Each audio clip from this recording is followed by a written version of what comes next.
For those of us that have watched the 2024 Belgian Grand Prix, I think we can all agree that the first half of the race could be summed up by simply asking yourself, why did I even wake up for this funeral procession?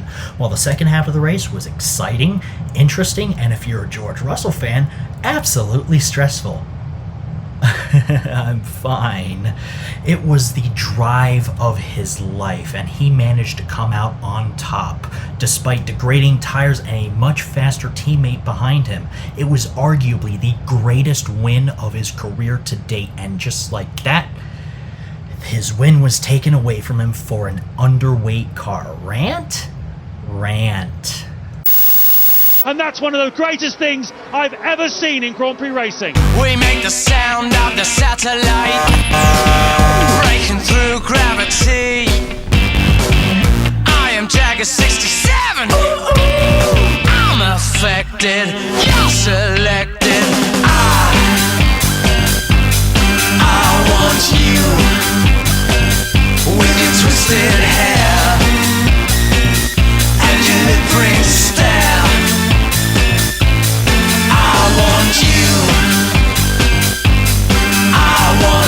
Today. By my calculations, we win the championship by 1 point.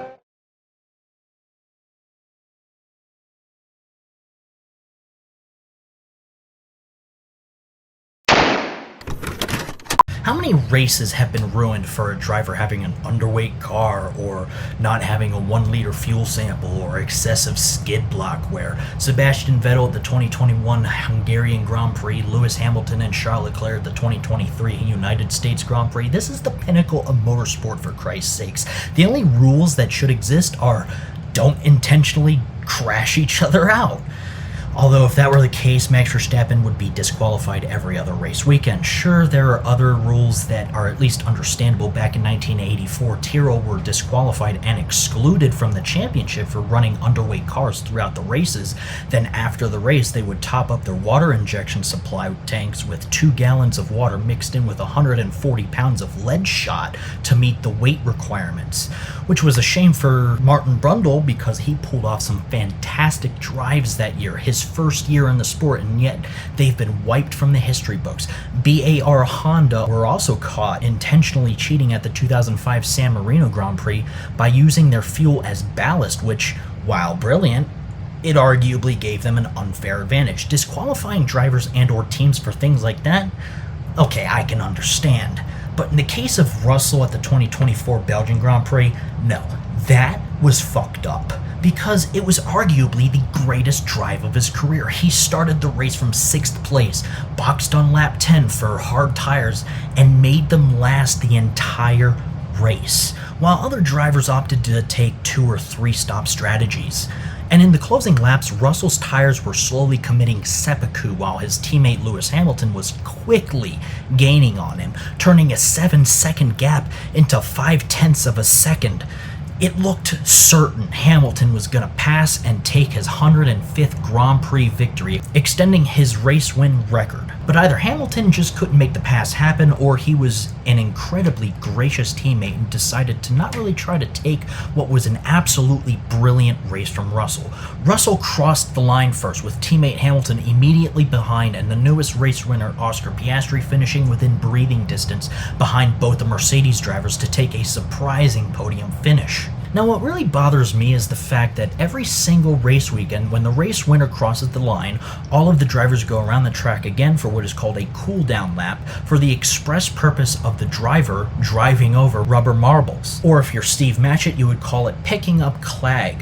Why do drivers do this? To add as much weight to the car as possible to meet the weight requirements. It's beyond stupid that they have to do this, and it's a wonder the FIA even let them do this in the first place. But this is something I've watched happen every single race of my 25 years of watching the sport.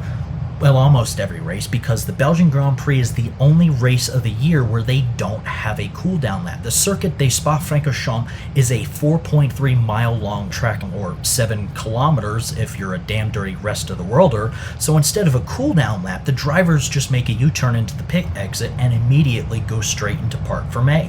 And I can't help but wonder that if the teams just fueled the cars up to compensate for a cool-down lap, Russell would have been able to pick up as much clag as he wanted and be able to meet the weight requirements to keep his much deserved win. It's one thing to disqualify drivers for intentionally cheating, whether it's at the team's behest or the driver's.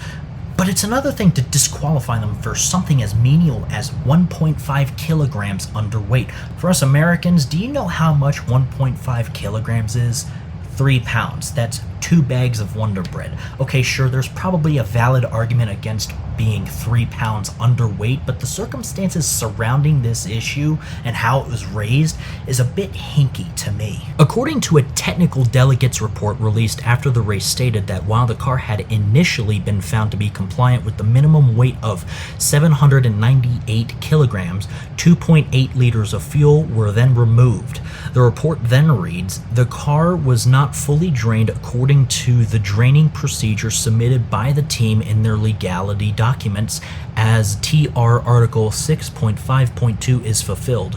The car was weighed again on the FIA inside and outside scales, and the weight was 796.5 kilograms. The calibration of the outside and inside scales was confirmed and witnessed by a competitor, as this is 1.5 kilograms below the minimum weight requested in TR Article 4.1, which also has to be respected at all times during the competition. I am referring this matter to the stewards for their consideration. Okay, so the car was underweight according to the technical regulations.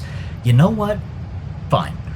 But then there should be a technical regulation for all Belgian Grand Prix, where either the minimum weight requirement is lower to compensate for the lack of cooldown laps, or the teams should be required to add 1 lap extra fuel so they can do a cooldown lap and collect the clag that they're allowed to pick up every single other race on the calendar. At least try to make it fair so drivers like Russell, who worked his ass off for that win in spectacular fashion, doesn't get his win taken away from him like this. Mercedes themselves have taken the blame for Russell's disqualification, not even opting to appeal the decision. So this disqualification for all intents and purposes is permanent, meaning that Lewis Hamilton was gifted his 105th win, Piastri was promoted to second place, and Charles Leclerc leads Ferrari home in the metaphorical third step of the podium, seeing as he never actually stood on the podium after the race. Russell gave everything he had in him to win that race, and it gets taken away from him because his team were a bunch of fucking idiots? To me, that's not racing, that's politics. This is the problem with Formula One. For a long time now, the sport has slowly turned into a game of politics. Sure, there's some races where there's actual racing and tire strategies involved, but for the past decade, it's mostly just been teams tattling on each other in the stewards room in order to gain advantages for themselves. Mercedes tattling on Red Bull to neuter Red Bull so they could start winning. Red Bull tattling on Mercedes to neuter Mercedes so they can start winning. Renault tattling on Racing Point for using Mercedes brake ducts. I'm extremely angry. It's become a sport of children telling on each other like it's an elementary school. Ooh, I'm a tellin'. Everything comes out teenage petulance. Fuck it if I cannot win. I'm reminded of the British TV show The In-Betweeners, where Headmaster Gilbert comes across the 4 main characters with particular emphasis on William Mackenzie, who is tied to a chair with a rubbish bin on his head. Gilbert asks Mackenzie how this happened, and just as soon as Mackenzie starts to tell him, Gilbert asks, "You're not about to grass, are you? Nobody likes a grass." So when did Formula One drivers start becoming a bunch of petulant children telling on each other because they didn't think of the ideas themselves? Seems like this happened right around the time when Netflix started hanging around the grid. You've got a problem, change your fucking car. Then you change your car, because Checo has been saying the car is fucked and your driver has been going out. Speak to my drivers. Checo has been on the record and is in the Okay, let's go and get him.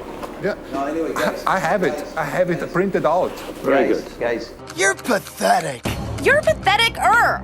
You're both losers. Fight.